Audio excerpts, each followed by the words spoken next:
Olá, amigos do Notícias Agrícolas. Estamos no ar com mais um boletim importante para o produtor, principalmente produtor que já está se planejando para as próximas safras que virão.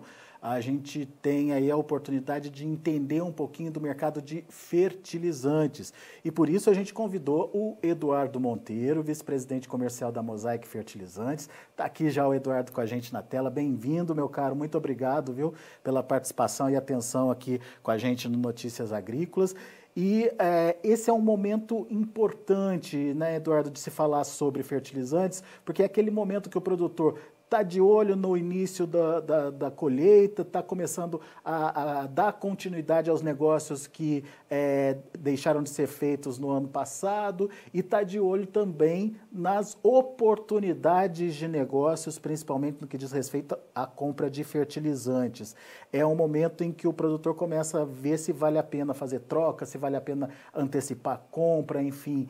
Qual é o cenário que a gente tem hoje em relação aos fertilizantes e o que o produtor tem que ter em mente nesse momento, Eduardo? Seja bem-vindo, meu caro. Ei, Alexandre, em primeiro lugar, eu que agradeço pelo convite. Para mim é um prazer e uma honra estar falando aqui com o seu público. O site Notícias Agrícolas aqui é um dos canais mais respeitados do setor do agronegócio aqui no Brasil, então, motivo de muito orgulho poder compartilhar notícias sobre o nosso segmento aqui com vocês essa tarde. Em linhas gerais, Alexander, hoje a gente passa por um momento bastante intenso, né? Se você analisar o cenário geral como um todo, você tem uma situação de preços de grãos muito favorável, principalmente quando comparado ao mesmo período do ano passado. Você pega uma saca de soja aqui em média lá no Mato Grosso estava na faixa de R$70, hoje está 140. Você pega o milho que estava numa faixa de 26, hoje está em 56. Os preços em Chicago também estão muito fortes. Então, naturalmente, isso faz com que haja uma demanda intensa por parte dos produtores em monitorar os seus insumos, avaliar o momento apropriado de se comprar. Então, a gente começa aqui esses primeiros 20 dias no mês de janeiro de forma muito intensa, né? Quando você avalia essa situação de grãos, que serve de base para você estabelecer a relação também, ter o sentimento da demanda de fertilizantes, você pega aí os estoques globais com níveis bastante abaixo, que estão impulsionando os preços de fertilizantes em função da demanda. Você tem a própria questão climática. O Brasil teve um regime de chuvas favoráveis, mas a gente sabe aí que existem algumas situações a serem equacionadas. A gente está com um nível um pouco menor do que o ano passado. E corroborando com esse cenário, você ainda tem o fator China. O fator China trabalha aqui com dois vieses, né? O primeiro viés está demandando fortemente grãos, né? Já partiu para as compras aí de forma muito agressiva, também ajudando nesse cenário de preço de grãos. Agora, por outro lado, a China também é um grande produtor de fertilizantes no mundo, e a gente observa aí que a preocupação das autoridades chinesas com relação ao Covid aí fez com que ela se retraísse em termos de ofertas globais. Então, você não tem ofertas aí como nós tivemos em anos anteriores, principalmente de fertilizantes fosfatados e nitrogenados. Então, isso foi um dos fatores práticos que já impulsionou aí um forte aumento de preços nessa primeira quinzena no mês de janeiro.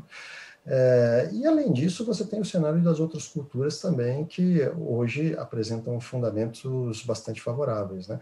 Você tem a situação do trigo, você tem a situação da cana-de-açúcar, que está indo muito bem. Então, são itens que corroboram com esse cenário positivo de demanda de fertilizantes. E, obviamente, que o reflexo disso é a questão preço. Quando você olha aí as referências dos preços de fosfatados, a gente que ali em dezembro estava trabalhando com um MAP na casa de uma referência de preço internacional aqui no Porto, tá? $390 CFA. Hoje a gente já está falando de MAP chegando perto dos $500 aqui no Brasil. Quando a gente também fala da ureia, a ureia ali em dezembro do ano passado estava na casa dos $280, hoje a ureia já está chegando na casa dos $350. E finalmente a gente tem o cloreto. O cloreto no mês passado a gente estava falando dele navegando numa faixa de $245, já observamos uma subida, não na mesma intensidade que os fosfatados e nitrogenados, mas ele já está sendo negociado na casa de $265, $270, mas não nos surpreenderá se ele chegar a bater $300 aí até o final desse mês. Bom, então, pelo que você já contou para a gente, existe um contexto onde a demanda está mais agressiva e a oferta acabou não respondendo a esse ritmo crescente aí da demanda, consequência, essa alta nos preços em relação a dezembro que você bem colocou. Mas ainda assim, Eduardo, o momento, ele é bom para os negócios? Que conta se faz? A relação de troca, por exemplo, é válida? Olha, antes de entrar especificamente na questão da relação de troca, Alexandre, um outro termômetro bastante interessante para a gente avaliar aí a situação de mercado é o quê? É o andamento de mercado, né? Como que esse mercado já andou nesse momento comparado com o ano anterior, que foi um ano também muito bom. Nesse momento, o mercado brasileiro de fertilizantes, a gente estima, isso, a gente não tem dado estatístico firme, estimativas dos nossos consultores, que esse mercado já rodou na casa dos 35%, sobre o volume de fertilizantes que será negociado ao longo de 2021, comparado com o mesmo período do ano passado, a gente está falando aí de 25%. Então, nós temos um crescimento importante. E esse crescimento importante está atrelado principalmente às regiões produtoras de grãos, que se destacam. Então, você tem o Mato Grosso aí que já negociou 65% da compra de fertilizantes anual, o Mato Piba que já negociou na casa aí dos seus 50%. E depois você tem os demais estados da federação, aqueles que produzem grãos têm um percentual naturalmente maior em função do produtor ter sempre no seu radar essa questão que você me colocou relacionada à relação de troca.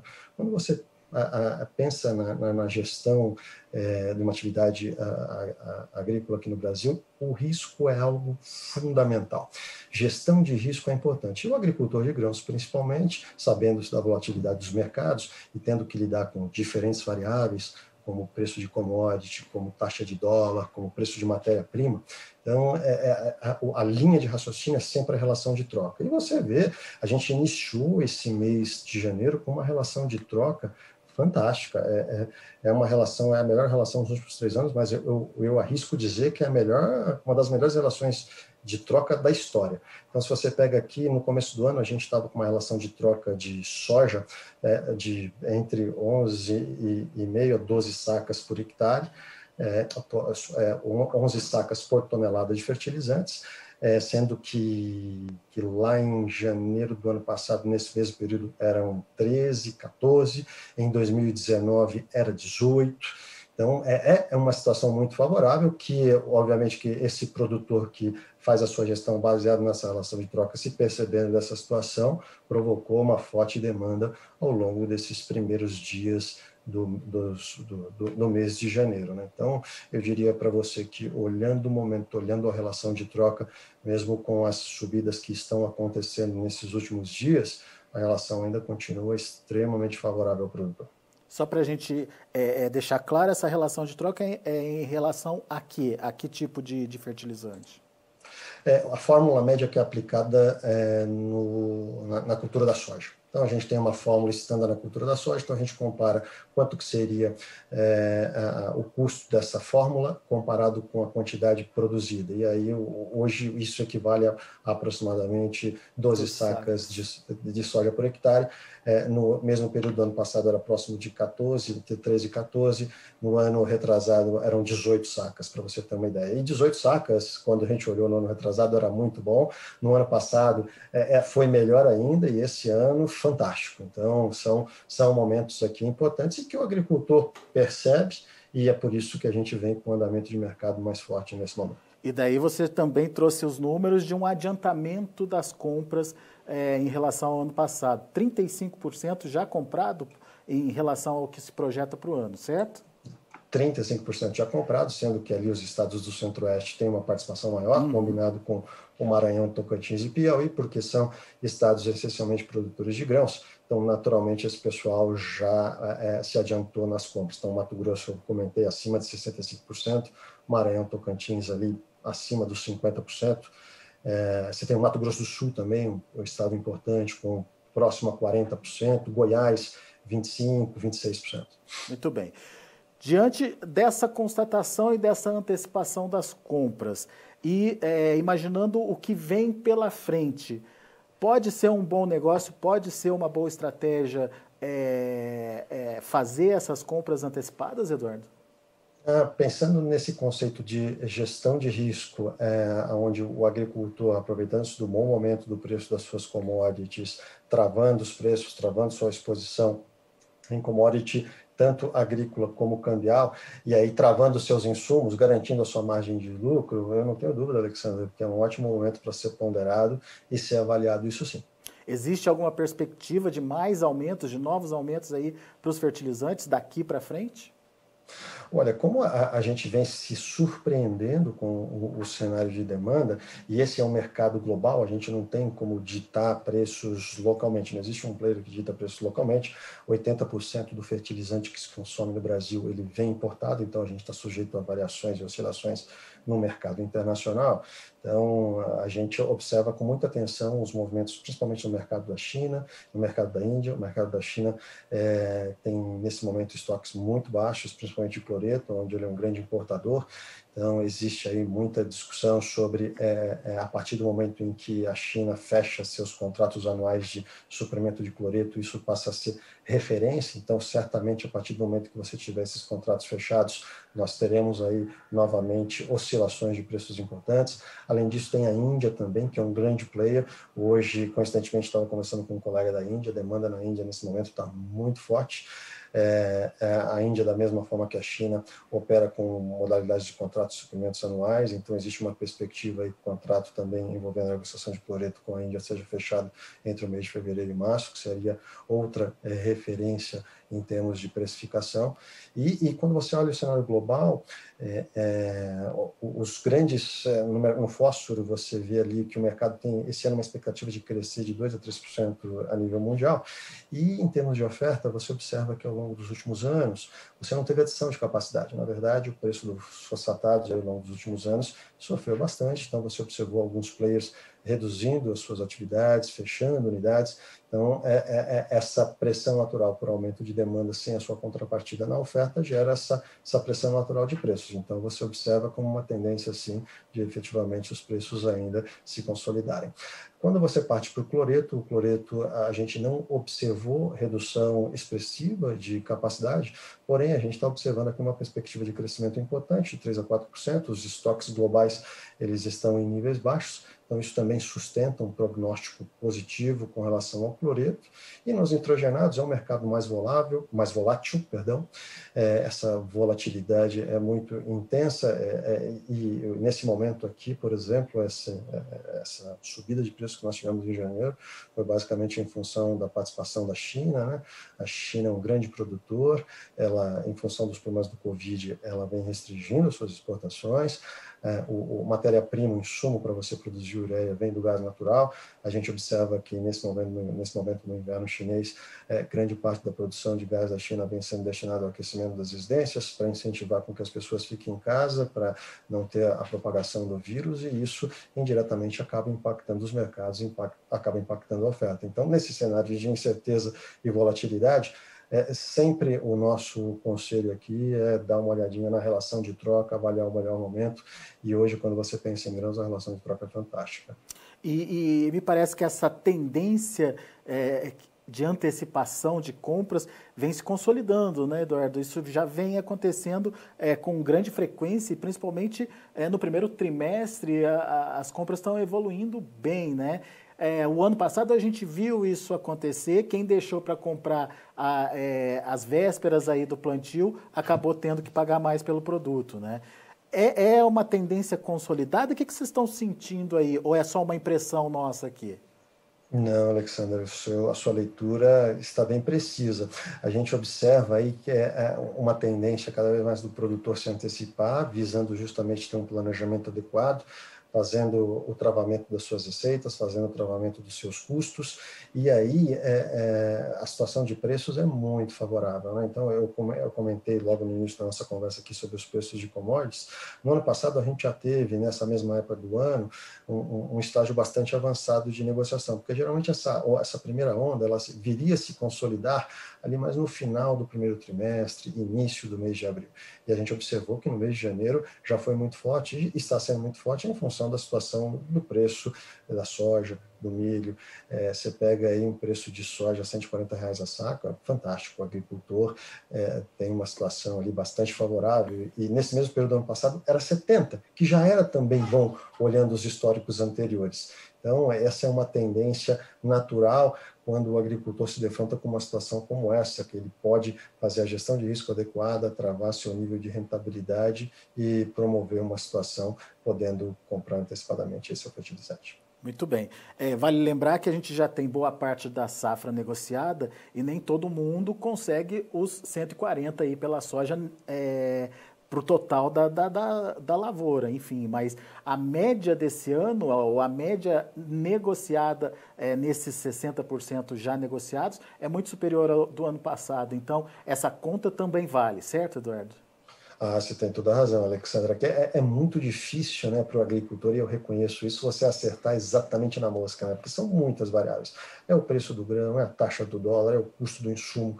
Então, a ideia de fazer essa gestão, essa análise de risco, buscando assegurar o seu nível de rentabilidade adequado, é fundamental. E aí, dentro desse contexto, são vários momentos que o agricultor tem para avaliar, e nesse contexto atual, como nesse momento nos defrontamos com um preço muito alto, a tendência é que essa comercialização de fertilizantes esteja forte como está nesse momento. Muito bem. Agora, você falou dessa relação de oferta e demanda. Não tem risco de faltar produto não, né, Eduardo? Ou ter Olha, uma briga muito grande aí, não, né? olha, como a gente vem sendo surpreendido pela demanda, então, sem dúvida nenhuma, essa corrida por uma demanda maior pode gerar alguns gargalos naturais, mas quando a gente, nesse mesmo período do ano passado, na verdade um pouquinho depois, né, quando começou a pandemia, aí a gente teve também os mesmos questionamentos, e aí, em linhas gerais, a atividade agrícola no Brasil foi nomeado como um item prioritário pelas autoridades governamentais, então a gente conseguiu garantir aí a movimentação, a importação, o fertilizantes acompanhou o agro não para, o fertilizantes não parou, e a perspectiva para esse ano é que isso ocorra da mesma forma. É claro que dentro de um contexto de mercado livre, você sempre tem naturalmente uma questão de oferta e demanda e preço, isso é importante, mas em termos de falta, nesse momento, Alexander, a gente não vê aí nenhum risco significativo, não. Legal, Eduardo. Agora, a Mosaic tem também, né, Eduardo, um trabalho muito forte no aprimoramento aí dos produtos que ela oferece, que ela traz aí para o mercado. Queria que você contasse um pouquinho dessa experiência, o que tem de novidade, o que o produtor tem que ficar atento na hora de fazer a compra dele, prestar atenção a que tipo de fertilizantes, enfim, conta um pouquinho do trabalho de vocês. Muito boa a sua pergunta, obrigado. Em linhas gerais, a gente tem um portfólio bastante completo, e a gente trabalha com uma linha de fertilizantes que a gente chama de linha performance, que são fertilizantes especiais que trazem produtividade adicional. E num momento como esse, onde o produtor quer buscar maior produtividade, melhores rentabilidades, essa linha de produto tem aí opções bastante interessantes, né? A gente tem, por exemplo, a melhor fonte de fósforo e enxofre do mercado, que é o MicroEssential, um produto consagrado, que traz ganhos significativos de produtividade quando comparado com o produto convencional. A gente está acabando de lançar aqui uma linha que chama-se Performa, onde a gente fez estudos, mais de 100 campos de estudos junto a fundações e instituições, e no final do dia a nossa proposta de valor para essa linha Performa é produzir em média 10% a mais em produtividade nas diversas culturas que nós atuamos, e aí não fica só limitado a grãos, nós também temos para cana, para café, para algodão, para hortifrutis também. A gente também tem o Camag aqui, que é um produto que é uma combinação única de magnésio, enxofre e cloreto de potássio combinado, que para o café é um produtaço aí, Alexander. Então, isso traz produtividade, isso melhora a qualidade e, no final, traz mais rentabilidade. Para você ter uma ideia, no ano passado, o mercado brasileiro cresceu de 6% a 7%. Essa linha de produtos de performance aqui dentro cresceu na casa de 20%, porque o agricultor brasileiro investe em tecnologia. E quando ele reconhece que o produto é um produto diferenciado e que traz valor agregado, numa situação como essa, é natural que ele vá buscar as melhores opções, e aqui, certamente, a gente tem boas escolhas no nosso portfólio de produtos para os agricultores. Acabei não falando, mas sem me estender muito também, a gente vem desenvolvendo aqui, temos até um programa junto à Embrapa, o Ministério da Agricultura, para incentivar a utilização das áreas degradadas de pastagem, né? Então, a gente desenvolveu fertilizantes especiais para isso. A gente desenvolveu um fertilizante específico chamado Unipasto para atuar na pecuária, que é um setor muito pouco explorado ainda pelo mercado de fertilizantes, tem um enorme potencial. E aqui a nossa proposta de valor para esse produto é 50% a mais de carcaça e carne por hectare de pasto. Então, são soluções importantes, e a gente consegue combinar isso com um fator muito importante, né, que é o fator da sustentabilidade. A gente produz mais com os mesmos recursos. E hoje, pensando nisso em termos de humanidade, é um assunto que está muito em evidência, e a gente se orgulha muito de fazer parte não tenha dessa história. dúvida, a agricultura sustentável é a grande ferramenta aí para comercialização, para adquirir novos mercados, enfim, para ampliação da participação do Brasil no mercado internacional. Agora, Eduardo, eu fiquei curioso porque você citou aí algumas garantias, né, até 10% a mais, até 50 quilos a mais de carne, enfim. O que é isso? É tecnologia? É pesquisa? Onde vocês investiram para garantir esse resultado no final das contas, Eduardo? Olha, é investimento em tecnologia, entendendo o solo, entendendo as plantas, e tem a ver com a absorção de nutrientes na planta, né? Então, o MicroEssential que eu mencionei para você, que é a melhor fonte de fósforo e enxofre combinado, ele tem enxofre em duas formas. E o fato de ter enxofre em duas formas possibilita uma liberação gradual e um aproveitamento melhor por parte da planta em absorver o nutriente. E isso acaba gerando mais produtividade. A gente tem um outro produto também único aqui no Brasil, que é o Aspire, que é um cloreto com boro dentro do grão, que para a cultura de algodão foi um sucesso. Da mesma forma, a gente tem boro em duas fontes. Essas fontes, com essa liberação gradual, ela possibilita um melhor aproveitamento, e a gente ainda vai mais a fundo, porque o boro é um desafio para a agricultura brasileira, e ao você aplicar o boro já dentro do grão, você garante uma uniformidade de aplicação única. Então, esse é um produto único, um grande sucesso também nosso aí, que a gente lançou no ano retrasado, e vem com ótimas taxas de crescimento para esse produto, que teve uma excelente aceitação no mercado brasileiro. Legal. Muito bom. Eduardo Monteiro, meu caro, muito obrigado, viu, pela sua disponibilidade de estar aqui com a gente, de contar um pouquinho para a gente desse mercado de fertilizante. Fertilizante é um insumo fundamental aí para garantir as nossas safras, né, os nossos resultados de produção aí, e, portanto, o produtor, mais do que nunca, precisa ficar atento às oportunidades de negócios também dentro desse setor. E você, eu acho que trouxe informações muito preciosas, muito importantes, que vão ajudar o produtor nessa tomada de decisão dele nesse momento. Por enquanto, muito obrigado, e te convido para voltar mais vezes aqui para a gente trocar uma ideia, contar mais um pouquinho sobre o setor, tá bom? Alexandre, muito obrigado pelo convite, é um grande prazer poder ter compartilhado essa tarde aqui com vocês, e será um prazer poder novamente ser convidado aqui para falar um pouquinho sobre o nosso mercado de fertilizantes, as nossas histórias de sucesso, ajudando ao nosso agricultor do Brasil. Grande abraço a você e aos seus telespectadores. Valeu, Eduardo, abraço para você. Tá aí, obrigado. Eduardo Monteiro, vice-presidente comercial da Mosaic Fertilizantes, aqui com a gente no Notícias Agrícolas. Resumindo o que o Eduardo falou, existe aí uma demanda crescente muito forte, o Brasil se inclui nessa demanda crescente, preços muito bons para as commodities que justificam uma ampliação da demanda por fertilizantes. Ao mesmo tempo, existe aí uma oferta que, se não restrita, pelo menos aí comedida nesse momento, e que justificou já um aumento nos preços do final do ano para esse início de ano. Pelas contas do Eduardo, cabe a você também refazer essas contas na sua propriedade e chegar à conclusão se vale a pena ou não fazer essa troca, essa compra de fertilizantes nesse momento, mas pelas contas que o Eduardo trouxe aqui para a gente, na cultura da soja, por exemplo, a gente tem uma das melhores relações de troca aí dos últimos anos. 12 sacas por uma tonelada aí, de fertilizante. Ano passado já foi boa, essa relação ficou em torno de 14 sacas, e o ano retrasado também já tinha sido uma oportunidade bastante interessante, com 18 sacas por tonelada de fertilizantes. Mas, como eu disse, cabe a você fazer essa conta, enfim, a entender o tipo de fertilizante que você usa, como você usa, a quantidade que você usa, para ver se realmente vale a pena, mas que a tendência é de continuidade das altas. Isso parece que ficou bem claro aí nessa conversa com o Eduardo Monteiro. A gente agradece a sua participação e a sua audiência. Na sequência tem Mercado da Soja. Continue com a gente.